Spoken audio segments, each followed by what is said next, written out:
Good morning, Blackhawks. In this week's episode of the BHB, you'll see an inside look into Link Crew, marching band, and so much more.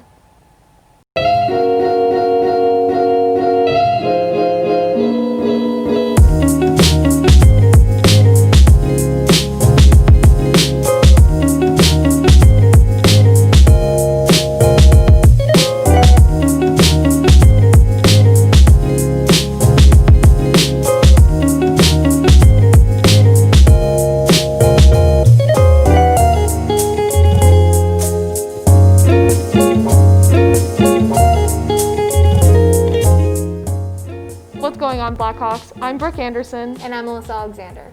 And you're watching the Blackhawk Buzz.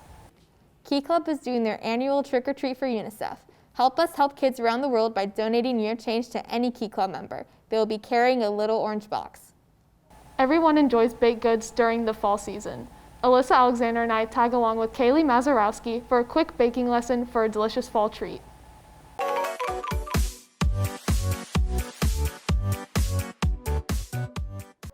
Hi guys, I'm Kaylee Mazurowski and welcome to Blackhawk Baking. Today we're going to be making a pumpkin crisp in honor of Halloween.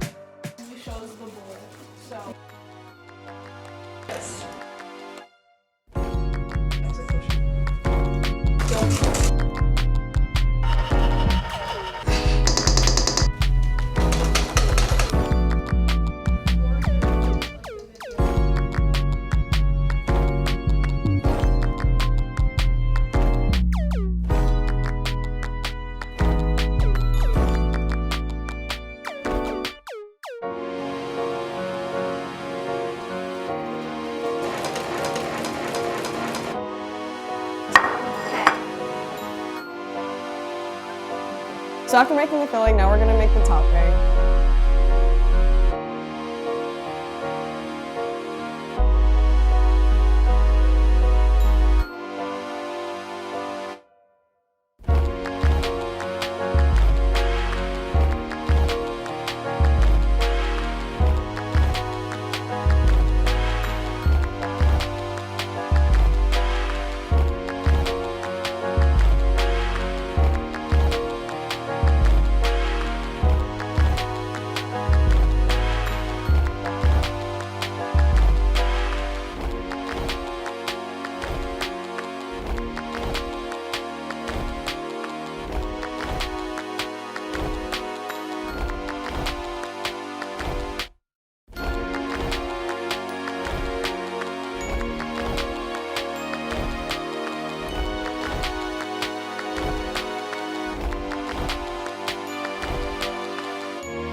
I want to thank you guys for joining us for our first episode of Blackhawk Baking. Now back to the studio. National Honor Society's annual food drive is starting back up again. Be sure to bring in cans of food every day to help support our community. The food drive ends on November 20th, so get those cans to your first hour teacher before it ends. Thank you to all the students who came out Monday to deck the halls. Our halls look amazing. Awesome job, Blackhawks. Link Crew is one of Bloomfield's essential clubs around campus. Maddie Martinue and Peyton Kite talked to Mrs. Shields to find out what Link Crew is all about. Me and Maddie took a sneak peek into the life of being a Link Crew leader. We asked Mrs. Shields and two of our Link Crew leaders to find out some more information on how they help the freshmen.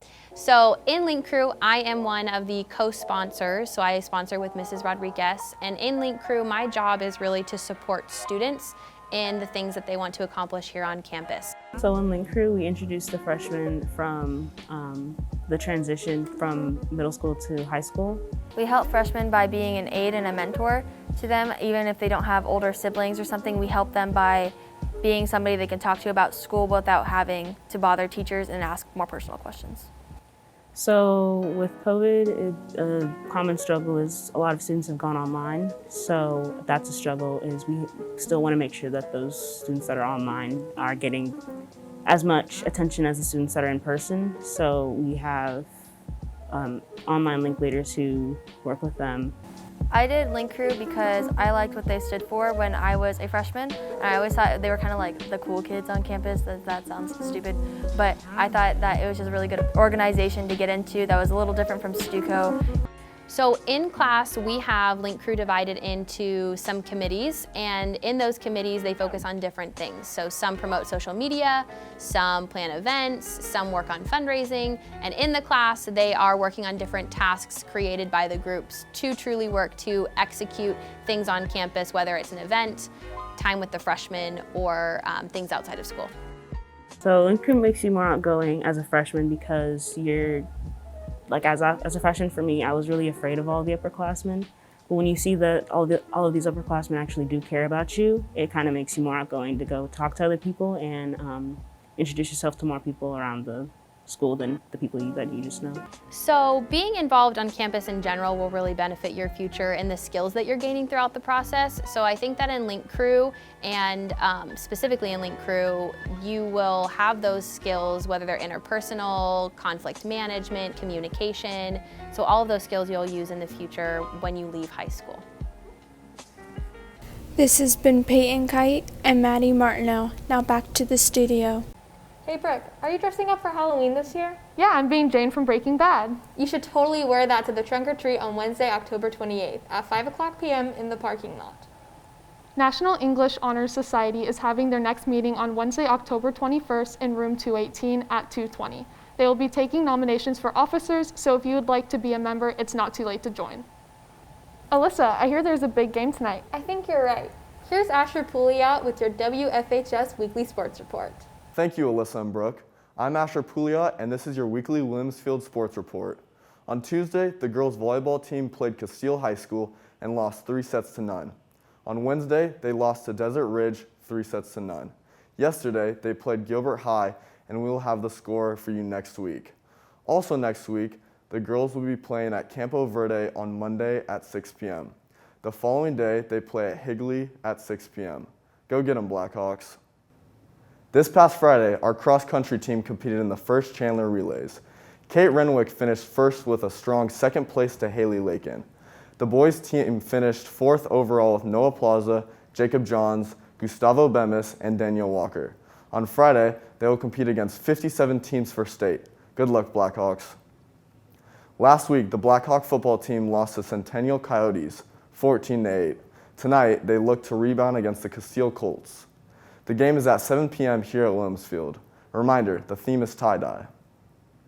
Last week, our swim and dive team lost to Highland High. Yesterday, they swam against Notre Dame Prep, and we will have for those scores for you next week. Well, Blackhawks, that's your weekly sports report. Good luck tonight, Blackhawks. Back to Brooke and Alyssa. Thank you, Asher, for the weekly sports recap. Hope we dominate tonight at the game. Fashion Club will have their next meeting Tuesday, October 27th in room 216 at 2:20. Make sure to send your mood boards in ahead of time. If you're interested in joining Fashion Club, please feel free to attend.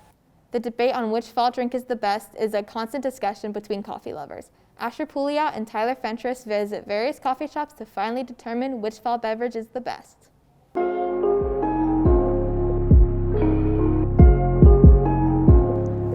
What's up, Blackhawks? Today we're going to be trying some coffee, and we're at our first location, Dutch Bros. So let's get right into it. Yo, we got Hayden driving. What's up, Blackhawks? Hey, y'all have a good rest of y'all night, all right? Yeah, you too. What's up, Blackhawks?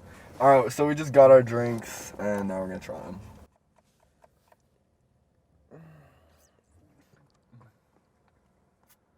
I don't really like coffee, but this is something that I would get.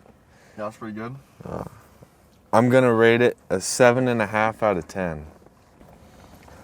I'll probably rate that like a solid 4. All right, I'm giving it an 8. This is day 2, Black Rock, and today we're going to be trying their drink. Oh! Cinematics! What's good? What's up, Blackhawks? All right, so we just got our coffees. We got it. Honestly, pretty good. Definitely above the Starbucks one, but below the Dutch Bros one. So we're gonna put it at a 7.5. Actually, a 7.25 out of 10. Back to the studio. Seniors, be sure to fill your FAFSA forms as soon as possible. Scholarships are also available for all grade levels in Miss B's room 152. They say not all heroes wear capes. Some heroes were working hard here on campus while the world went through a global lockdown. Diego Esquivel and John Brister caught up with the district's cafeteria employees to see how they helped the community during quarantine. When COVID-19 struck, schools all across America were shut down. However, during this time, the Higley Unified School District decided to unite and support the community by kicking off the Emergency Feeding Plan, bringing together the lunch staff across the district to provide meals to the people in need in Arizona. We talked to Cooley Lunch Manager Carmen Esquivel and Emilia Aguirre to recall the experience. En el programa de Summer estuvimos preparando comida por parte del gobierno para ayudar a todos los niños que estaban necesitados del coronavirus. Cada escuela tenía 2 personas en las puertas de las cafeterías o en las puertas de las oficinas repartiendo los lunches and breakfast al mismo tiempo. Schools like here at Williamsfield packed a variety of meals that were bagged and shipped in crates, ready to be passed out to even more people of the community. Preparábamos arroz, preparábamos con noodles, espagueti, sandwiches, wraps, ensaladas, breakfast, diferentes tipos de breakfast, todo empaquetado. With 422,507 meals provided, along with a food delivery to the House of Refuge, we asked the workers how they felt about giving back to the community. Me sentí orgullosa de ayudar a la comunidad porque muchas personas que fueron les hablaban para venir a trabajar y muchas por miedo de ser infectadas no vinieron a trabajar. Yo me sentí con la obligación de venir porque yo era parte del distrito y tengo muchos años trabajando para este distrito. Me gusta estar en contacto con los niños, me gusta estar en contacto con los papás y me gusta mucho. So remember, Blackhawks, if you see a lunch worker, make sure to tell them thank you for the awesome work they did during quarantine. This is Diego Esquivel and John Brister reporting for the BHB. Now back to the studio. That's all we have for this week's episode. Be sure to follow us on Instagram at WF_BHB. If you want to rewatch any of your favorite BHB highlights, check us out at the Blackhawk Buzz YouTube channel. Have a great weekend, Blackhawks. Remember to tune in next week for an all-new episode of the Blackhawk Buzz. See you at the game tonight.